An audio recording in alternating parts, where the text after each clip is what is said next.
Goeienaand geliefdes, baie hartlik welkom by die eerste aand van ons Pinkster 2026.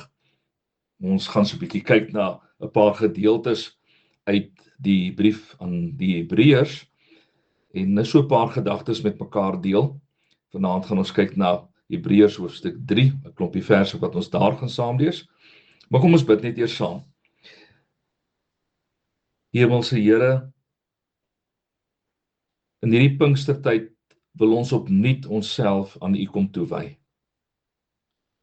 Leer vir ons, ook vanaand, wat dit is wat U van ons vra. Amen.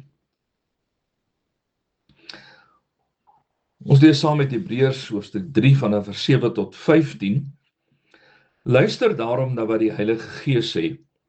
Vandag, as julle sy stem hoor, moet julle nie hardkoppig wees, soos julle voorvaders, toe hulle in opstand gekom het en my in die woestyn op die proef gestel het nie.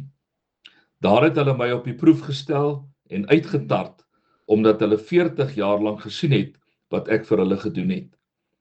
Daarom het ek 'n afkeer van hierdie geslag gekry en gesê, met hulle hart is hulle gedurig op 'n dwaalspoor, hulle wou my paaie nie leer ken nie. Toe het ek in my toorn 'n eed afgelê, in my rus sal hulle beslis nie ingaan nie. Broers, julle moet toesien dat daar nooit by een van julle 'n verkeerde gesindheid van ongeloof ontstaan en hy van die lewende God afvallig word nie. Maar solank daar nog 'n vandag is, moet julle mekaar elke dag aanspoor, sodat niemand van julle deur die misleiding van die sonde verhard word nie. Ons behou deel aan Christus as ons eindtyd volhard in die vertroue waarmee ons begin het. Daarom word daar gesê, vandag as julle sy stem hoor, moet julle nie hardkoppig wees nie, soos julle vaders toe hulle in opstand gekom het.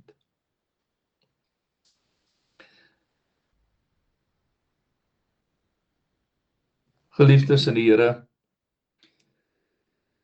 julle het waarskynlik almal al die uitdrukking gehoor, een keer gered, altyd gered.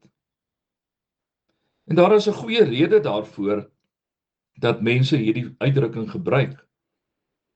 Een van die mees vertroostende verse in die Bybel is sekerlik Johannes 10 vers 28. Ek gee hulle die ewige lewe en hulle sal in alle ewigheid nooit verlore gaan nie.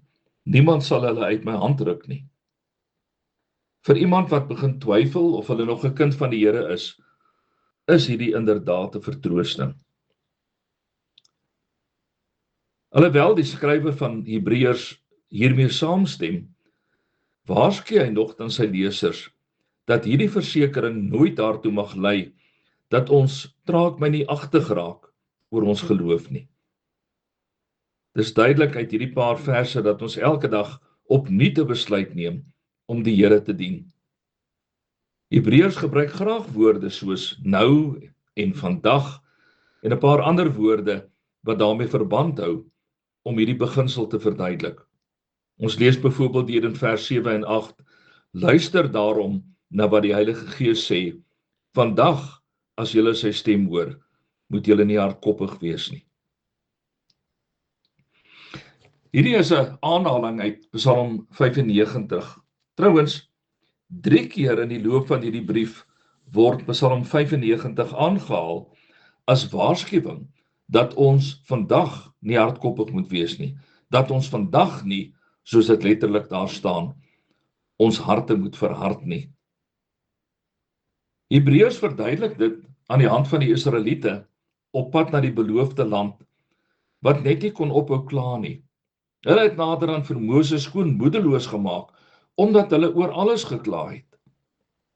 Moses het op 'n stadium selfs gevrees dat hulle hom met klippe gaan doodgooi, omdat hulle hom daarvoor verkwalik het dat hulle nou in die woestyn moet rondswerf sonder genoeg kos en water. Maar nog erger, hulle het ook begin twyfel of God enigsins nog by hulle is.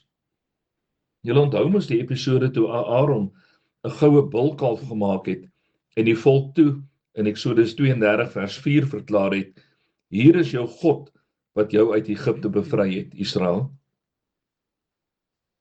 En uiteindelik verklaar die Here in Numeri 14, so seker as ek leef, nie een van hulle wat my geminag het, sal die beloofde land sien nie.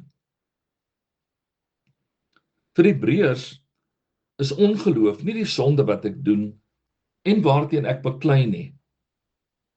Ongeloof is om te draai langs die pad, om as dit ware te onttrek uit die wedloop van die lewe en sommer net daar langs die baan te bly lê.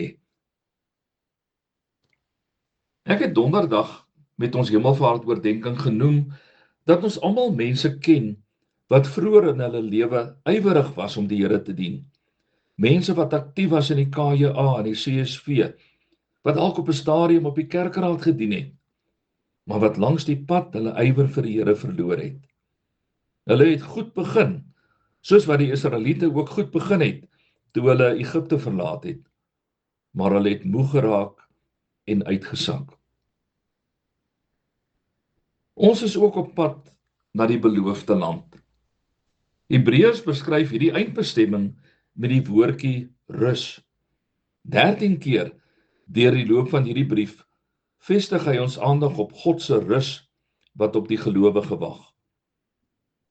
Ons ervaar dit heel moontlik nog nie aldag nie. Dis nog maar net 'n belofte waarheen ek en jy op pad is. Maar die skrywer van hierdie brief wil vir ons telke male oproep om nie ons visie te verloor van hierdie rus wat op ons wag nie. En dit was die probleem, broeder en suster, met die Israeliete. Hulle was naderhand so kwaad vir Moses en die Here, dat hulle visie verloor het van die beloofde land waarheen hulle op pad was. En dan in Eksodus 14 vers 12 sê, ons het jou mos in Egipte gesê, om ons te laat staan, dat ons vir die Egiptenaars werk. Dit is vir ons beter, om vir hulle te werk, as om hier in die woestyn om te kom. Dit was beter, volgens die Israeliete, om as slawe in Egipte te werk, as wat dit is om op pad te wees na die beloofde land. Sjoe, Hebreërs verskil heeltemal hiervan. Oor en oor lees ons deur die loop van hierdie brief, dat hierdie reis na God se rus die beter pad is. Dit is beter om die Here te dien. Dit is beter om in 'n intieme verhouding met die Here te leef. Daarom moet ons vandag en elke dag opnuut die keuse maak om die Here te dien. Ek het nogal gedink aan alkoholiste wat daagliks, soms selfs van situasie tot situasie, die besluit neem om nie te drink nie.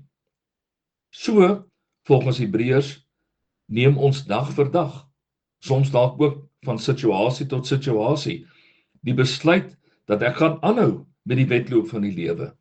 Ek gaan nie my oog wegvat van Christus nie. Ek gaan nie my visie verloor van die rus van God wat op elkeen van ons wag nie. Die keuse om afvallig te word van Christus kom nooit eensklaps nie. Dit gebeur gewoonlik geleidelik, byna ongemerk, terwyl jy dink dat alles in jou geestelike lewe nog in orde is. Dit begin dalk met een keuse wat jy maak, wat jy weet nie God se goedkeuring wegdra nie. Later is dit nog een, en dan nog een, en dan op 'n dag kom jy agter dat jy nie meer deel van die wedloop is nie. Dis wonderlik om 'n verhaal te hê van 'n dag in jou verlede waar jy die Here aangeneem het, of 'n dag toe jy belydenis van geloof afgelê het. Maar die belangrike vraag is, wat van vandag? Watter keuses gaan ek vandag en môre maak? Dien ek die Here steeds met soveel ywer as wat ek aan die beginjare gedoen het? Want in die Christelike lewe, broer en suster, is daar nie tyd vir ontspanning.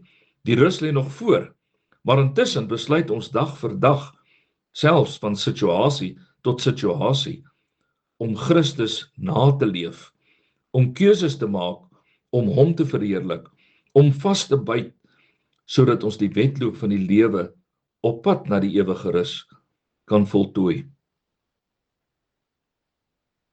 Geliefdes, kom ons neem vandag die besluit om die Here in alles voorop te stel in ons lewens. En môreoggend, dan neem ons weer daardie besluit. Net vandag. Môre is 'n ander dag, maar vandag gaan ek nie hardkoppig wees nie. Vandag gaan ek voluit deelneem aan die wedloop van die lewe. Vandag is ek uitverkoop aan die Here Jesus. Kom ons bid daarvoor. Here, U het vir ons geleer dat ons nie moet bekommer oor die dag van môre nie. Maar U wil hê dat ons vandag keuses moet maak wat lewensbelangrik is. Daarom bid ons dat ons vandag die regte keuses sal maak. En môre, as ons wakker word, dan sal ons dit weer vra, dat ons vir daardie dag die keuse sal maak, waardeur U verheerlik word, en waardeur U gedien word. Amen. Dankie dat jy saam geluister het. Lekker aand vir jou vorentoe en ons ontmoet mekaar môre aand weer vir die volgende gedeelte uit hierdie wonderlike boek van die Hebreërs.